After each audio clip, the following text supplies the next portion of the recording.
Hey everyone, this is Abbas from Tech Radar, and I've been using the iPhone 12 Pro for a little over a week now, and here's what I think about it. Now, before we get started, please subscribe and hit the bell icon to stay notified of all our new videos. Let's start with the design, which is a bit retro or classic.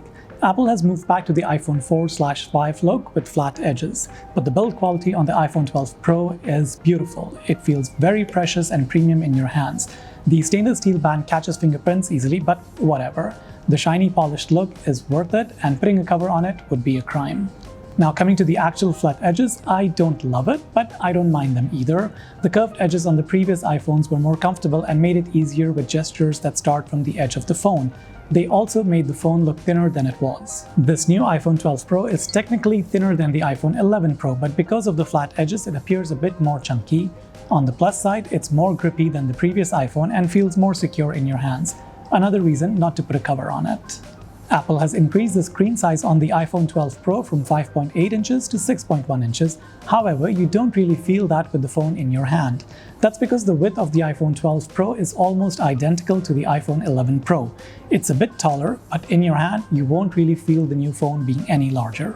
As with every iPhone, you get a new processor, and the iPhone 12 lineup is based on the A14 Bionic. Apple already had the fastest processor in the mobile world, and the A14 increases that lead. Having said that, I think most phones are fast enough to not be noticeably slower than each other, but having that extra headroom is always nice.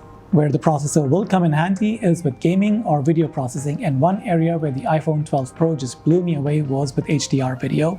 It is incredible, especially when watching it on an HDR screen like the one on the iPhone.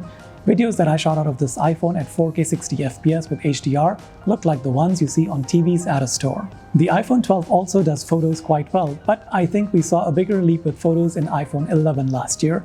You now have a LiDAR sensor to help with portraits in low lighting, but I didn't see a massive improvement in that compared to the iPhone 11. We'll have to wait for the iPhone 12 Pro Max with the larger camera sensor to see the difference in photos, especially in lower light. The last thing I wanted to talk about was the return of the MagSafe, where the wireless connector on the iPhone magnetically attaches. It's a cool concept that I think is still in early stages.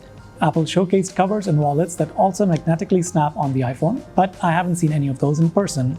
I think a car mount would be nice to have for this purpose, but the magnets need to be strong enough to hold the phone if the car goes over a bump.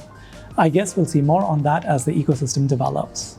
My primary phone has been the iPhone 11 Pro Max, and during this week of testing, I wanted to see if I can switch to a non-Max phone, considering that Apple has increased the screen size on this smaller iPhone. The answer to that is no.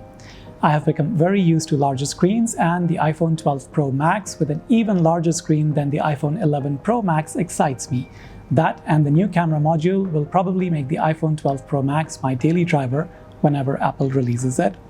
If only it had a 120Hz display. This is Abbas signing out, and don't forget to hit the subscribe button if you enjoyed this video and click on the bell icon to be notified of all our new videos.